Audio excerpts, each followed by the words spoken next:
Umutekano wo mu muhanda ufatwa nk'inkingi ikomeye mu migendekere myiza ya serivisi zitangwa n'inzego zitandukanye zirimo ishoramari, ubukerarugendo, imikino n'imyidagaduro n'izindi.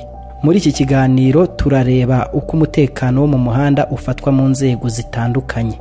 Polisi y'u Rwanda isobanura ko izakomeza gushyiraho ingamba zigamije gukumira no kurwanya amakosa ateza impanuka zo mu muhanda, kandi ko abateza impanuka zikomoka ku businzi batazihanganirwa.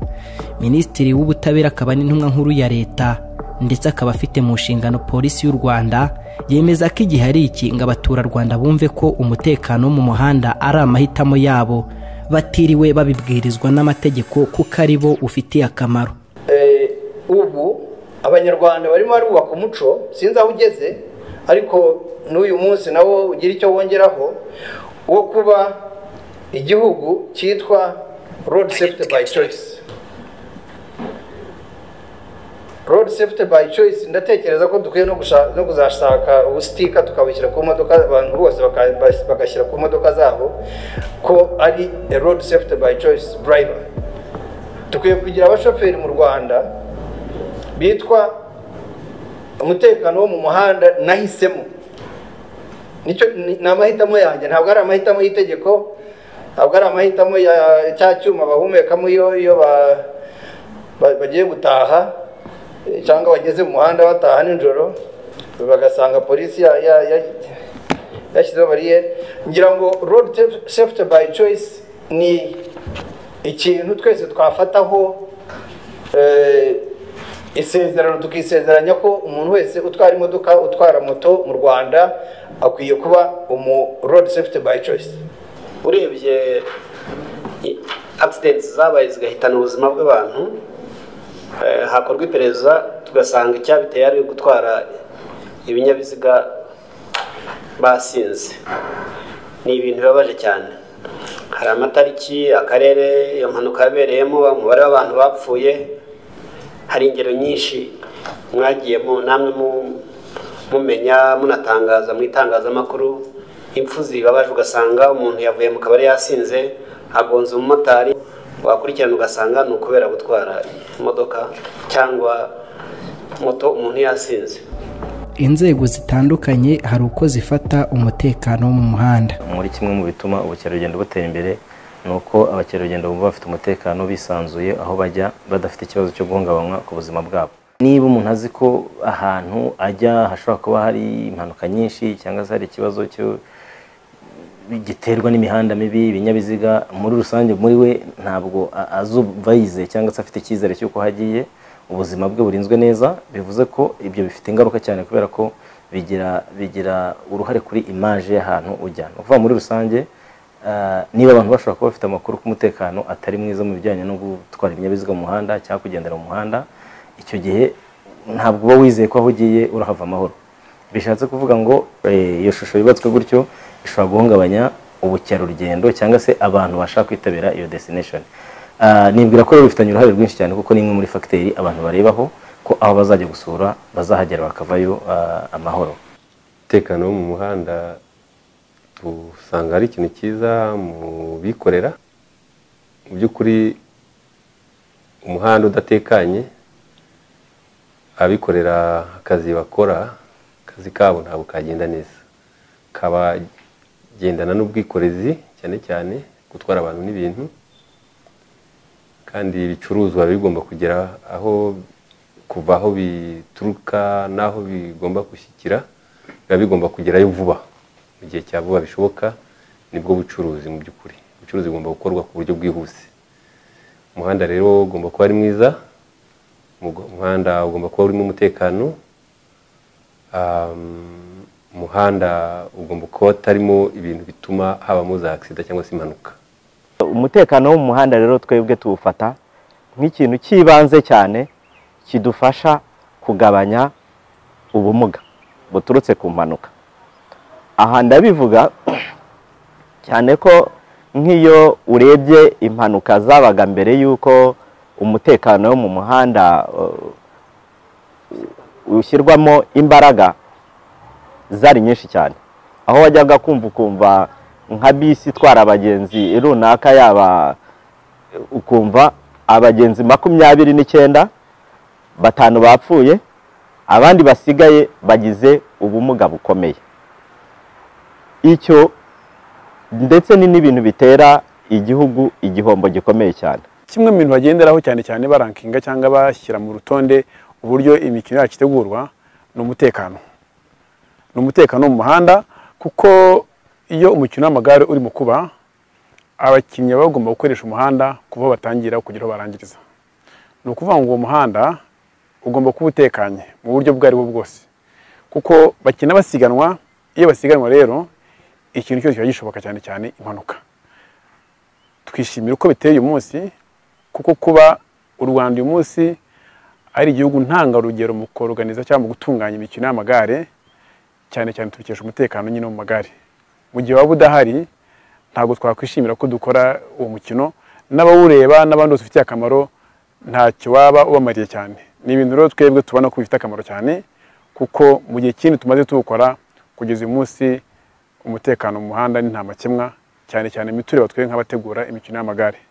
Kubahiriza umutekano mu muhanda, byaba ku banyamaguru cyangwa ku batwara ibinyabiziga, amamodoka n'ibindi, byaba imodoka zaba izo modoka zitwara ibintu cyangwa se zitwara abantu, cyangwa se imodoka y'umuntu ku giti cye, ku bwanjye kandi numva ariko bigomba kugenda. Byakagombye kuba ari ukumva ahubwo akamaro k'ayo mategeko icyo yashyiriweho, ku buryo rero buri wese aba akwiriye kubahiriza amategeko, atari ukuvuga ngo aratinya ibihano byakiriweho ku bica amategeko, ahubwo agira ngo yirengere ubwe, arengere ubuzima bwe, ariko anarengere ikinyabiziga arimo cyangwa se atwaye, anarengere ndetse n'ibindi bintu byose ashobora guhurira nabyo mu muhanda. Abashaka kumenya rero aho kamera zaba ziri, navuga ko ari hose. Ukuntu umuntu amenya aho kamera iri ni ibyapa byo mu muhanda. Iyo ubonye icyapa kivuga ngo nturenza iyi speed cyangwa uragendera kuri iyi speed, tujye umenya yuko nutahasanga umupolisi ushobora kuhasanga kamera. So ariko hose zaba zihari ku mihanda iriho ubu, ndetse n'izuba ni polisi y'igihugu. Nuko tugomba gufatanya ikoranabuhanga n'abapolisi ku mihanda kugira ngo tugabanye izi accident. Iyi campaign ikomeje itarimo gucogora, ahubwo yongeramo ingufu, yongeramo n'abafatanyabikorwa, ikwiye kuvamo ikintu kimwe kinini. Umuntu wese utwaye ibinyabiziga ahinduke uwahisemo umutekano w'umuhanda, akabivuga kuba atwaye, bikanubera marketing strategy, bikanubera uburyo acuruza imirimo ye. Yajya ahantu abantu bakamubaza ati wowe uri road safety by what, na uri uw'amategeko cyangwa uri uwahisemo? Ese kuki umutekano wo mu muhanda ukwiye kuba amahitamo yawe utabibwirijwe? Abakoresha umuhanda baraduha igisubizo. Umutekano wo mu muhanda ni amahitamo y'umuntu. Ntabwo twakagombye gukoreshwa ngo twubahirize umutekano wo mu muhanda kubera ko hari itegeko. Nicyo nari nigeze gukomozaho mbere. Umutekano wo mu muhanda iyo uwugiyemo ari itegeko, wowe ubuzima bwawe kugira ngo ugire ubuzima bwiza bisaba kugira ngo ubyubahirize ko ari itegeko riza ngo nyamuneka wowe ibuka ku buzima bwawe, bibi itegeko rije kugukoresha kugira ngo ushake imibereho myiza cyangwa ubuzima bwiza bwawe. Je numva rero iyo ni imyumvire abantu bagifata nkaho umutekano wo mu muhanda bawukoreshwa n'itegeko, numva ko imyumvire ikiri hasi cyane. Abo ni abantu bafite imitekerereze iri hasi. Numva ko twebwe gukoresha umuhanda byakagombye kuba amahitamo yacu. Kubera iki mu muhanda ho udatekereza ko ari ubuzima bwawe uri gushyira mu kaga? Uvuga uti kugira ngo ngende ntahe ngere mu rugo amahoro, ntagiye nasize abana ndabasanze, nuko nitwe neza mu muhanda. Ku bwanjye ni ubuzima bwawe buri kurinda. Niba ari ubuzima bwawe uri kurinda rero nta mpamvu habaye itegeko rigutegeka ko wagombye kuburinda ubuzima bwawe. So ni ibintu twagombye kwitabira, abantu tukabifata mu buryo bwa buri munsi, daily life, uburyo tuba buri munsi, ukumva ko wirinda gusitara, uko wirinda kugwa mu mazi, uko wirinda gukora ikindi cyakwangiza, no kugenda mu muhanda nabyo wagumye kubirinda kukurinda ubuzima bwawe ndetse ukarinda n'ubw'abandi. Ntibikwiye ko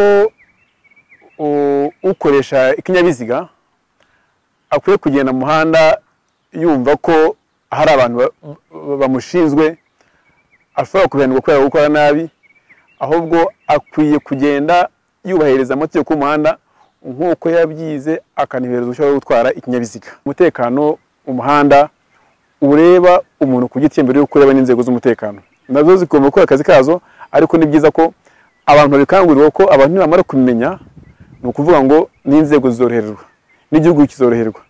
Ntekereza rero ko umutekano rwose ndabisubiramo mu muhanda uratureba, ni inshingano ya buri muturarwanda mbere y'uko iba n'inshingano y'abashinzwe kubafasha kubahiriza. Ni ugukangurira abantu kubahiriza